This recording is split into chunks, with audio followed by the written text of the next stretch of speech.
দুপুরে লাঞ্চের জন্য বানিয়েছিলাম বড়ি দিয়ে শিম আলু বেগুনের তরকারি। এটা কিন্তু নিরামিষ। নিরামিষ দিনে একবার হলেও বানিয়েও দুর্দান্ত লাগে খেতে, ভাত দিয়ে বা রুটি দিয়ে। প্রথমেই কড়াইটা বসিয়ে গরম করে নিয়েছিলাম, দিয়েছি পরিমাণ মতো সর্ষের তেল আর কিছুটা বড়ি। বড়িটা লাল লাল করে ভেজে নিচ্ছি। বড়ি দিয়ে রান্নাটা কিন্তু সত্যি খুব ভালো হয় খেতে। বড়িটা আমি এখন একটা পাত্রে তুলে নেব। ওই তেলের মধ্যেই দিয়ে দিলাম পরিমাণ মতো হলুদ গুঁড়ো, একটু নাড়াচাড়া করে দিয়ে দিলাম কেটে রাখা শিম আর আলু। খুব ভালো করে ভেজে নেব। একটু লালচে করে শিম আর আলুটা ভেজে নিতে হবে, তাহলে টেস্টি হবে। খুব সুন্দর নাড়াচাড়া করে আমি ভেজে নিচ্ছি। এখন কিন্তু কোনো লবণ অ্যাড করিনি, ঢাকনা চাপাও দেব না, এভাবেই ভেজে নেব লালচে করে। ভাজা কিন্তু খুব সুন্দর হয়ে গেছে, রেডি। আমি এখন একটা পাত্রে তুলে রাখবো। তারপরে এই কড়াইয়ের মধ্যে অল্প একটু তেল দিয়ে রান্নাটা কিন্তু করব। এরপর দিয়ে দিলাম অল্প একটু তেল, তারপর দেব অল্প একটু হলুদ গুঁড়ো। তারপর বেগুনটাও কিন্তু আলাদাভাবে ভেজে নিতে হবে, না হলে কিন্তু ঘেটে যাবে। এতে লবণ না দিয়েই আমি কিন্তু খুব সুন্দর করে লালচে করে ভেজে নেব। বেগুনটা বেশি ভাজতে হবে না, নরম আছে। খুব সুন্দর কিন্তু এখানে ভাজা কমপ্লিট হয়ে গেছে।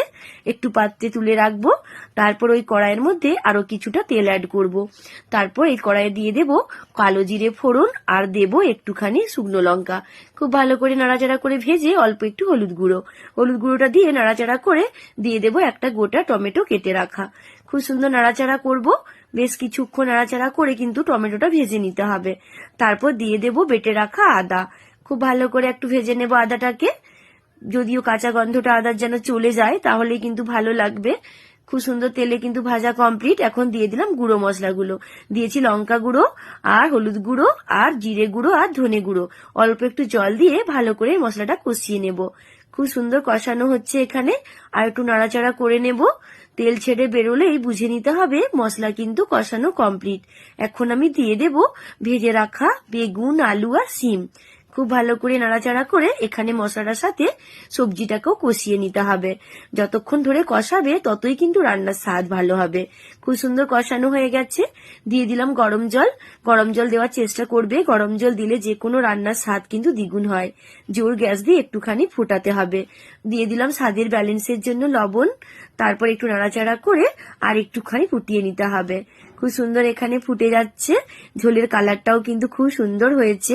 তোমরাও কিন্তু এইভাবে বানিয়ে খেও, সত্যি দুর্দান্ত লাগে। দিলাম পরিমাণ মতো এখানে বড়ি আর অল্প একটু ধনে পাতা কুচি উপর দিয়ে ছড়িয়ে দিলাম। ভালো করে নাড়াচাড়া করে মিশিয়ে নেব। আমার রান্না একদম কমপ্লিট। এখানে একটা পাত্রে ঢেলে রেখেছি। কেমন হয়েছে আমার রান্নাটা তোমরা জানিও।